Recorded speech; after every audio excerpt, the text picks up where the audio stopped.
Imagine a continent where electric cars hum through cities, solar panels line rooftops, and smartphones buzz in every pocket.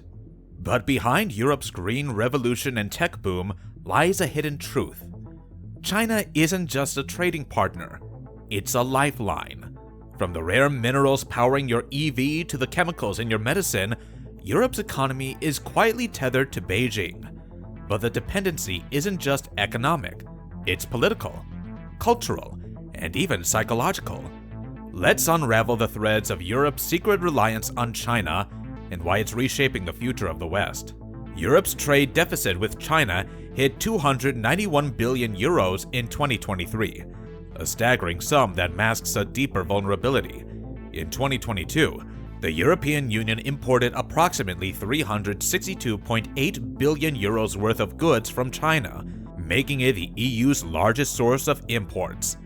But this isn't just about cheap electronics or manufactured goods, it's also about strategic control. For decades, China has been known as the world's factory.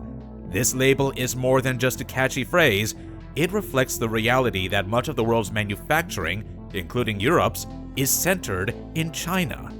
European industries, from automotive to electronics, depend heavily on Chinese components. Consider the smartphone you use every day. Many of its parts, including the intricate circuits and display panels, are produced in Chinese factories. The same is true for a wide range of consumer goods and industrial components. China doesn't just manufacture products, it controls the fundamental building blocks of modern technology. Rare earth elements, crucial for everything from smartphones to wind turbines, are dominated by Chinese production. The EU imports over 98% of these critical minerals from China, creating a vulnerability that could cripple entire industries overnight. Ironically, Europe's green transition depends heavily on Chinese manufacturing. Solar panels, wind turbine components, and electric vehicle batteries are predominantly produced in China. In 2022, Chinese solar panel manufacturers supplied over 80% of the European market, essentially giving China a chokehold on Europe's sustainable energy future. Take the case of German solar panel manufacturer SolarWorld. Once a European champion, it filed for insolvency in 2017, unable to compete with cheap Chinese solar panels. This isn't just an economic story, it's a strategic surrender of technological leadership. China's influence in Europe extends far beyond physical goods. In the realm of technology, Chinese companies like Huawei and ZTE have become major players in European telecommunications.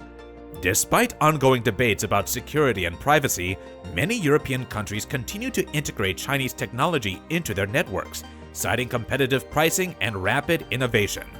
In Italy, for example, Huawei has been a significant supplier of 5G infrastructure. The company's rapid expansion into European markets has prompted heated discussions among policymakers and security experts about the risks of backdoor access and long-term dependency. China's approach to European influence is multi-layered and sophisticated. It's not about military might, but about economic seduction and strategic positioning. What started as an ambitious infrastructure project has become a geopolitical masterpiece. By investing in European ports, railways, and infrastructure, China gains not just economic footholds, but political leverage. Greece's Piraeus port, now majority owned by Chinese state-owned COSCO, is a prime example of this strategy. Additionally, Chinese companies have acquired stakes in numerous European firms, ranging from high-tech industries to traditional manufacturing. These acquisitions often come with strings attached, as investors seek not only profits, but also political influence and access to European markets. China has masterfully exploited differences within the European Union. By creating bilateral relationships with individual countries, it undermines EU unity. Countries like Hungary and Serbia have become particularly receptive to Chinese investments, creating fractures in European diplomatic solidarity. Chinese cultural centers and Confucius institutes play a significant role in promoting Chinese language and culture. While these institutions provide valuable educational opportunities, they are also seen by some as vehicles for political influence, subtly shifting public opinion and political attitudes in favor of policies that align with Beijing's interests. European political parties and politicians, too, have not been immune to China's influence. In recent years, several European leaders have engaged in high-profile visits to China, leading to discussions about the balance of power and the potential for a new Silk Road that redefines global alliances. When the EU proposed tariffs on subsidized Chinese EVs in 2024, Germany vetoed the move. Why? Beijing threatened to retaliate against Volkswagen's Chinese factories and Germany's luxury car exports. Chancellor Scholz even ignored his own Green Coalition partners to appease China. When the EU condemned China's Xinjiang policies in 2021, Beijing retaliated with unprecedented sanctions on EU politicians and academics. The message was clear: criticize us, and we'll hurt your economy. The intricate web of dependencies between Europe and China presents both significant opportunities and serious risks. On one hand, Chinese investments and goods have been instrumental in modernizing European industries, creating jobs, and stimulating economic growth. On the other hand, this dependency raises important questions about sovereignty, security, and the long-term impact on European values and political independence. One major risk is the potential for supply chain disruptions. As seen during the COVID-19 pandemic, heavy reliance on Chinese manufacturing can leave European industries vulnerable to external shocks. In a worst-case scenario, any political or economic instability in China could cascade through the global supply chain, affecting everything from consumer electronics to critical infrastructure. Given the multifaceted nature of Europe's dependency on China, what steps can European nations take to safeguard their interests while still reaping the benefits of economic cooperation? One of the first strategies is diversification. European companies and governments are increasingly aware of the over-reliance on a single source.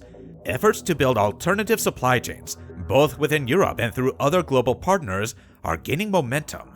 For instance, some European manufacturers are exploring partnerships in Southeast Asia and India, or even returning certain manufacturing operations closer to home. This nearshoring or reshoring movement aims to mitigate the risk of future disruptions and bolster domestic industries. On the regulatory front, European policymakers are taking steps to scrutinize foreign investments more closely. By establishing robust screening mechanisms for mergers and acquisitions, the European Union can better protect critical industries and infrastructure from foreign control that may compromise national security. Europe's dependency on China is not an isolated phenomenon. It's part of a broader global trend that is reshaping international relations.